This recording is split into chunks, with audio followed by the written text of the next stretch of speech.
உதயநிதி ஸ்டாலின் அவர்கள் வந்து பிரச்சாரத்துக்கு வரும்போது மக்களை பத்தி அம்மா காதுல போட்டிருக்கிற தோடெல்லாம் கொண்டு போய் வெய்யுமா, கையில போட்டிருக்கிற வளையெல்லாம் கொண்டு போய் வெய்யுமா, நாங்க ஆட்சிக்கு வந்தோம்னா நீக்கிடுவோம்னாங்க. அதை நீக்கிட்டாங்களா? கல்வி கொள்கைன்னு நீங்க இவ்வளவு நேரம் பேசுனீங்கல்ல, இதே எஜுகேஷனுடைய அந்த லோன்ஸ் எல்லாத்தையுமே தள்ளுபடி பண்றோம் அப்படின்னு சொல்லி உதயநிதி ஸ்டாலினும் மேடைக்கு மேல பேசினாங்க. அதை பண்ணாங்களா? மாதத்துக்கு ஒரு முறை மின்கட்டணம் வந்து ரீடிங் எடுக்கப்படும் அப்படின்னு சொல்லி சொன்னாங்க. அதையும் செய்யல. அனைத்து மகளிருக்கும் 1000 சொல்லிவிட்டு தகுதி வாய்ந்த மகளிருக்கு 1000 சொல்லி கொண்டு வந்தாங்க. பெண்களை எந்த அளவுக்கு இழிவு செய்ய முடியுமோ அந்த அளவுக்கு தான் மேடம் இவர்கள் இழிவு செய்வாங்க. இவர்கள் கொடுப்பது வந்து பேர் மட்டும்தான் இருக்கும். நாய்க்கு பேர் வச்சியா சோறு வச்சியான்னு சொல்லி சொல்லுவானுங்களா, அதே மாதிரிதான் இவனுங்க பேர் மட்டும்தான் வைப்பாங்களே ஒழிய சோறு எல்லாம் வைக்க மாட்டாங்க மக்களுக்கு. இது 2100 வரைக்கும் அவங்க தான். நீங்க 2036 அப்படின்னு சொல்லிட்டீங்க. 2100 வரைக்கும் அவங்க தான். 2026 ஒருவேளை திமுக வந்து மீண்டும் வெற்றி பெற்றிருக்கு அப்படின்னு சொல்லி நினைச்சீங்க அப்படின்னா தமிழகத்தினுடைய நிலை வந்து அவங்க செய்வது வந்து சரி அப்படின்னு சொல்லி வந்து மக்கள் ஏத்துக்கிறாங்க அப்படிங்கிற ஒரு மனநிலைக்கு வந்து எல்லாருமே மாறிக்குவாங்க. திமுக அரசு வந்து நன்றாக செய்கிறது அப்படின்னு சொல்லி இவர்கள் சொல்ல வாயிருக்கிறவன் என்ன வேணாலும் சொல்லாம, இது ஸ்டாலினுடைய பாஷையில சொல்லணும்னா வாய் புளித்ததோ மாங்காய் புளித்ததோங்கிற வார்த்தையில அவர் என்ன வேணாலும் பேசலாம். 2036 முதலமைச்சர் நிறுத்திட்டாரு. இவருடைய பையன், இவருடைய பேரன், வழித்தோன்றல்கள் எல்லாருமே வந்து இது அரசாட்சி தானே. ஏன்னா இன்னைக்கு மன்னருக்கு அப்புறம் இளவரசருக்கு அப்புறம் அவருடைய பையன் அப்படிங்கிற மாதிரி கொண்டு போய் இவர்கள் 2100 வரைக்கும் ஆட்சி செய்வோம். இதெல்லாம் வெக்கங்கட்ட ஒரு செயல் ஸ்டாலின் அவர்கள் செய்வதெல்லாம். ரொம்ப சிம்பிளா சொல்லணும் மேடம், இந்த சமூக நீதியை காப்பாற்றுறோம் அப்படிங்கிற ஒரு விஷயத்தை வந்து முதலமைச்சர் பேசுறாருல, இவர்கள் கட்சியை சேர்ந்த யாராவது ஒருத்தர் வந்து ஒரு பொதுச் செயலாளராகவோ ஒரு கட்சியினுடைய தலைவராகவோ பட்டியலினத்தை சேர்ந்த ஒருத்தனை கொண்டு போய் ஒரு 5 நாள் உட்கார வைக்க சொல்லுங்க. விடுதலை சிறுத்தை அந்த காலத்துல எந்த 2 சீட்ல நின்னாங்களோ அதே 2 சீட்ல தான் இன்னைக்கு இருக்காங்க. 2 சீட்டை வச்சுக்கிட்டு ஆட்சியிலயோ அதிகாரத்திலயோ எல்லாம் பங்கு தர மாட்டாங்க. அதை முன்ன வந்து திருமாவளவன் அவர்கள் வந்து புரிஞ்சுக்கணும். தங்களுடைய தகுதி தெரிந்து முதலமைச்சர் கிட்ட போய் அவர்கள் வந்து நேரடியா டிமாண்ட் பண்ணணும். அவங்களுக்கு அது கிடையாது.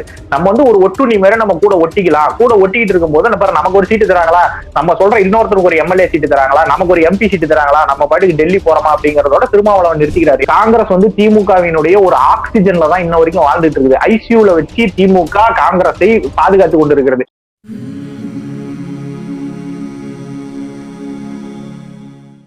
டிஎன் டிஜிட்டல் 24 நேயர்களுக்கு அன்பு வணக்கம். இன்று நம்முடன் இணைந்திருப்பவர் சபரி செல்வன், பாஜக மாவட்ட செயலாளர், சேலம்.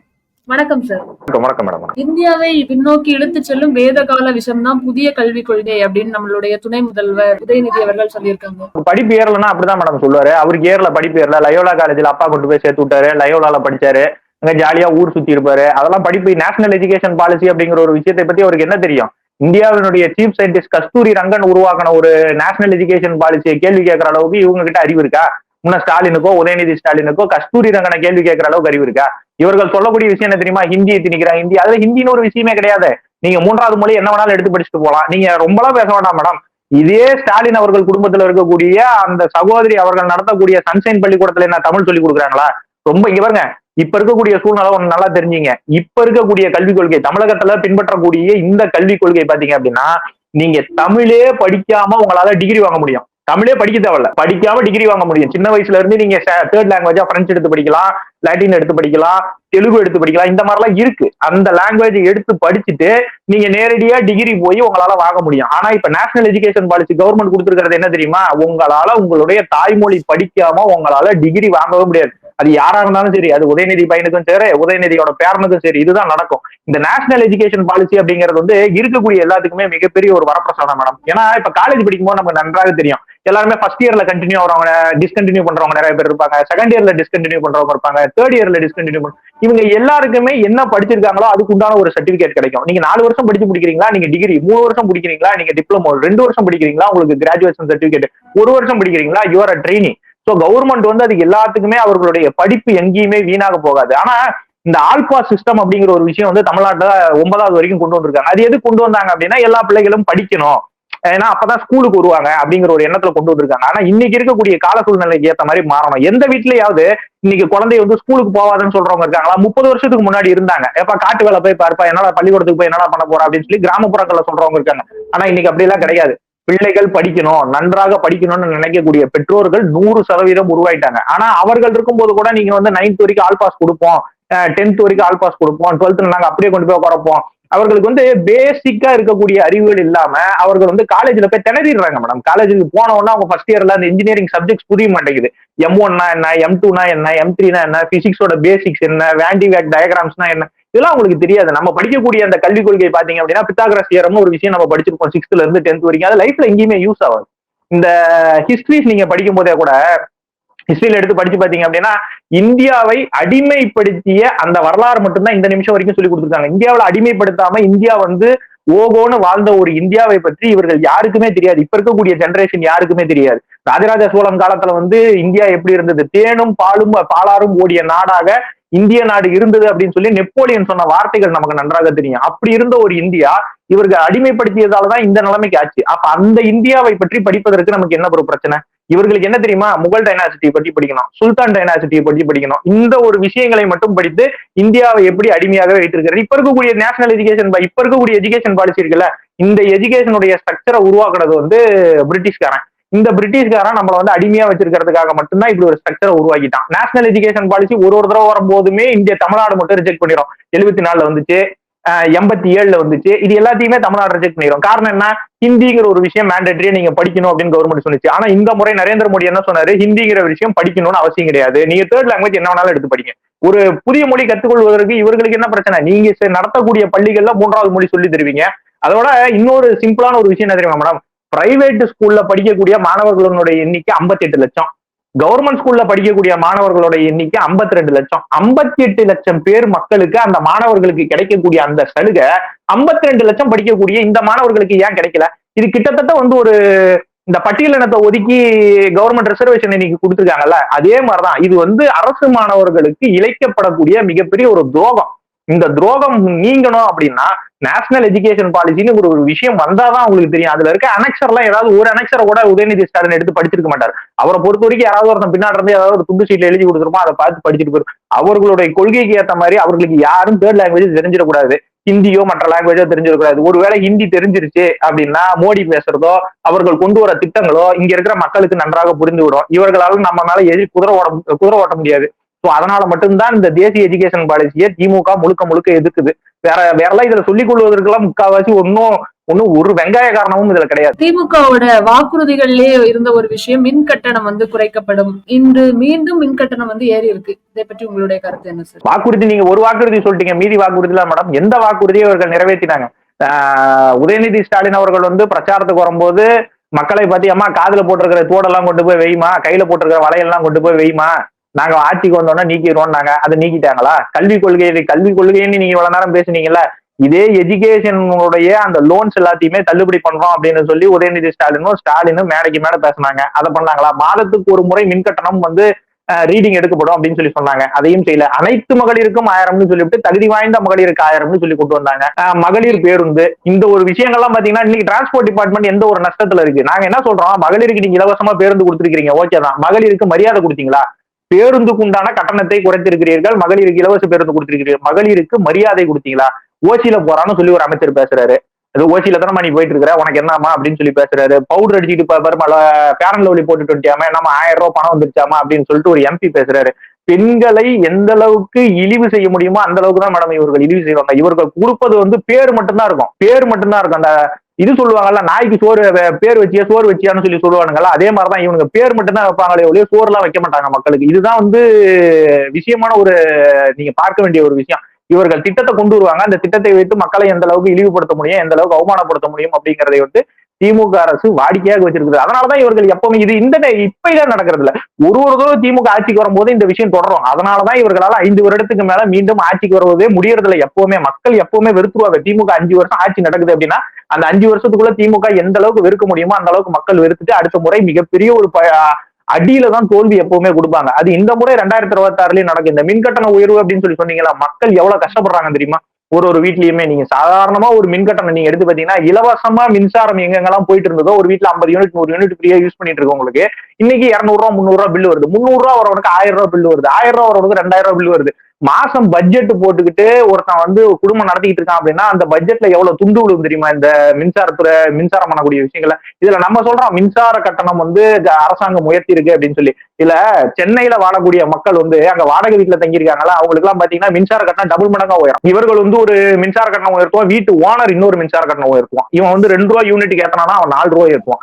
இது எல்லாமே மக்களுடைய தலையில தான் வந்து விடியும். இவர்களால ஆட்சி நடத்துவதற்கு அங்க வருமானம் ஒண்ணுமே கிடையாது. ஏன்னா டாஸ்மாகை மட்டும்தான் நம்பி இவர்கள் நடத்துறாங்க. இவர்கள் ஆரம்பிச்ச தொழிற்சாலை ஒண்ணும் கிடையாது, இவர்கள் இன்ஃப்ராஸ்ட்ரக்சரை டெவலப் பண்ணல, தமிழகத்துக்கு வருமானம் வரக்கூடிய எந்த துறையுமே இவர்கள் விட்டு வைக்கல. ஏதாவது ஒரு நிறுவனம் வந்து தமிழகத்துல வந்து அவர்கள் நிறுவனத்தை ஆரம்பிக்கணும் அப்படின்னு சொல்லி வந்தாங்க அப்படின்னா அவங்ககிட்ட கமிஷன் கேட்டு அவனை துரத்தி விட்டுறது, வேற ஸ்டேட்டுக்கு துரத்தி விட்டுறது. அங்கதான் ரெடியா இருக்காங்களே சந்திரபாபு நாயுடுவும் பவன் கல்யாணம், ஐயா எங்க ஸ்டேட்டுக்கு வாங்கன்னு ஒரு பக்கம் ரெடியா இருக்கிறாங்க, ஒரு பக்கம் இன்னொரு ஸ்டேட் ரெடியா இருக்காங்க, கேரளா ஒரு பக்கம் என்கிட்ட வாங்க அப்படின்னு சொல்லி ரெடியா இருக்காங்க. இவர்கள் எல்லாம் ரெடியா இருக்கும்போது என்ன ஆகுது அப்படின்னா, இப்ப இங்க போனா கமிஷன் கொடுக்கணும், அங்க போனா கமிஷன் கொடுக்க தேவைன்னு சொல்லிட்டு அவன் கம்பெனி தூக்கிட்டு அங்க போயிடறான். இங்க எப்படி வருமானம் வரும்? அப்புறம் கடைசியா என்ன சொல்லுவாங்க, ஜிஎஸ்டி வருமானம் தரல, எங்களுக்கு ஜிஎஸ்டி நிலுவை இருக்கு. இது வரைக்கும் ஜிஎஸ்டி நிலுவை பத்தி இவர்கள் பேசினதே கிடையாது. ஜிஎஸ்டி நிலுவை இருக்குன்னு மட்டும் தான் சொல்லுவான், எவ்வளவு நிலுவைன்னு சொல்ல மாட்டான். இது எல்லா விதத்திலையுமே திமுக அரசு வந்து பணத்தை மையப்படுத்தி செல்லக்கூடிய ஒரு விஷயம் தான் மேடம். அவர்களுக்கு வந்து மின்சாரத்துறையில இருக்கக்கூடிய அந்த ஒரு விஷயங்கள் தான் இது எல்லாமே. அவர்களுக்கும் போன தடவையும் திமுக ஆட்சி கவரும் போது நமக்கு நன்றாக தெரியும், ஒரு நாளைக்கு 20 மணி நேரம் மின்வெட்டு, 21 மணி நேரம் மின்வெட்டு அப்படின்னு சொல்லி மின்சாரத்தினால்தான் திமுக வந்து ஆட்சியவே இழந்தாங்க. மீண்டும் 2026ல மின்சாரம் மிகப்பெரிய ஒரு ரோல் பிளே பண்ணும். இந்த 2026 எலெக்ஷன்ல திமுக மீண்டும் ஆட்சி இழப்பதற்கு மின்சாரம் மிகப்பெரிய ஒரு கருவியாக இருக்க போகிறது. 2036 வரையுமே திமுக ஆட்சிதான் அப்படின்னு நம்மளுடைய முதல்வர் சொல்லியிருக்காங்க. 2100 வரைக்கும் அவங்கதான் மேடம். 2100 வரைக்கும் அவங்கதான். நீங்க 2036 அப்படின்னு சொல்லிட்டீங்க, 2100 வரைக்கும் அவங்கதான். 2026ல ஒருவேளை திமுக வந்து மீண்டும் வெற்றி பெற்றிருக்கு அப்படின்னு சொல்லி நினைச்சீங்க அப்படின்னா தமிழகத்தினுடைய நிலை நினைச்சு பாருங்க. தமிழகத்தினுடைய நிலை வந்து அவங்க செய்வது வந்து சரி அப்படின்னு சொல்லி வந்து மக்கள் ஏத்துக்கிறாங்க அப்படிங்கிற ஒரு மனநிலைக்கு வந்து எல்லாருமே மாறிக்குவாங்க. திமுக அரசு வந்து நன்றாக செய்கிறது அப்படின்னு சொல்லி இவர்கள் சொல்ல வாயிருக்கிறவன் என்ன வேணாலும் சொல்லாம, இதே ஸ்டாலினுடைய பாஷையில சொல்லணும்னா வாய் புளித்ததோ மாங்காய் புளித்ததோங்கிற வார்த்தையில அவர் என்ன வேணாலும் பேசலாம். 2036 முதலமைச்சர் நிறுத்திட்டாரு. 2100 வரைக்குமே சொல்லலாம் மேடம், ஒன்றும் தப்பு இல்ல. 2100 வரைக்குமே சொல்லலாம். இவர் 2100 வரைக்குமே இவருடைய பையன், இவருடைய பேரன், வழித்தோன்றவர்கள் எல்லாருமே வந்து இது அரசாட்சி தானே. ஏன்னா இன்னைக்கு மன்னருக்கு அப்புறம் இளவரசர், இளவரசருக்கு அப்புறம் அவருடைய பையன் அப்படிங்கிற மாதிரி கொண்டு போய் இவர்கள் 2100 வரைக்கும் ஆட்சி செய்வோம். இதெல்லாம் வெக்கங்கட்ட ஒரு செயல் ஸ்டாலின் அவர்கள் செய்வதெல்லாம். ரொம்ப சிம்பிளா சொல்லணும் மேடம், இந்த சமூக நீதியை காப்பாற்றுறோம் அப்படிங்கிற ஒரு விஷயத்தை வந்து முதலமைச்சர் பேசுறாருல, இவர்கள் கட்சியை சேர்ந்த யாராவது ஒருத்தர் வந்து ஒரு பொதுச் செயலாளராகவோ ஒரு கட்சியினுடைய தலைவராகவோ பட்டியலினத்தை சேர்ந்த ஒருத்தனை கொண்டு போய் ஒரு 5 நாள் உட்கார வைக்க சொல்லுங்க. இவர்களால உட்கார வைக்க முடியாது. ஒரு வெறும் 5 நாள். இப்ப ஆராசா இருக்காரு அந்த கட்சியில, அந்த ஆராசாவை கொண்டு போய் கட்சியினுடைய தலைவரா ஒரு 5 நாள் உட்கார வச்சு சொல்லுங்க, உட்கார வைக்க மாட்டாங்க. இவர்கள் தான் சமூக நீதியை காப்பாற்றுறாங்க. எங்க கட்சி அப்படி கிடையாது. நான் தெளிவா ஒரே விஷயம் சொல்லுவேன் மேடம், எங்க கட்சியில அடுத்த மாநில தலைவர் யாருங்கிறது எங்களுக்கே தெரியாது. ஆனா உங்க கட்சிக்கு, திமுக கட்சிக்கு அடுத்த 50 வருஷத்துக்கு அவர்கள் கட்சியினுடைய மாநில தலைவர் யார் அப்படிங்கறத எங்களால இன்னைக்கே சொல்ல முடியும். இன்னைக்கு அடுத்து உதயநிதி ஸ்டாலின், அடுத்து இன்பநிதி ஸ்டாலின், அடுத்து அவருடைய குழந்தை பிறந்துச்சுன்னா அவர் தான் அந்த கட்சியினுடைய மாநில தலைவர். அதைத்தான் அவர்கள் இப்ப செய்து கொண்டிருப்பார்கள். 2100 வரைக்கும் கூட ஸ்டாலின் அவர்கள் வச்சுக்கலாம். நாங்க வாயில தானே என்னென்னவோ சொல்றாங்க, அது வாயில என்ன வேணாலும் சொல்லிட்டு போறாங்க. சார், கடந்த 3 ஆண்டுகளாகவே கொங்கு பகுதியில் வந்து தனியாக இருக்கக்கூடிய அதுவும் வயதான தம்பதியினர்கள் வந்து கொலை செய்யப்பட்டு வந்தாங்க. இதற்காக தமிழக பாஜக வந்து ஒரு உண்ணாவிரத போராட்டத்தை எடுப்பதாக சொல்லியிருந்தாங்க. இந்த நிலையில சிவகிரியில் வந்து அந்த குற்றவாளிகள் பிடிபட்டிருக்கிறதுனால அண்ணாமலை அவர்கள் வந்து அந்த உண்ணாவிரதத்தை கைவிட்டிருக்கார். அடுத்த கட்ட நடவடிக்கை என்னவாக இருக்கும் சார்? அடுத்த கட்ட நடவடிக்கை எல்லாம் இல்ல மேடம், இது சட்டம் ஒழுங்கு வந்து சீர்கேடு அப்படிங்கிற ஒரு விஷயத்தை தான் நீங்க முன்னிறுத்தணும். நாங்க என்ன கேட்கிறோம் அப்படின்னா, மர்டர் ஓகே ஒத்துக்கலாம். நாங்க வந்து மர்டரையோ இல்ல வந்து ஒரு கொள்ளை நடக்குது, ஒரு இடத்துல நடக்குது அப்படிங்கறதெல்லாம், இதெல்லாம் எல்லா இடத்துலயும் சட்டம் ஒழுங்கு பிரச்சனை இருக்கும், நான் இல்லைன்னா சொல்லல.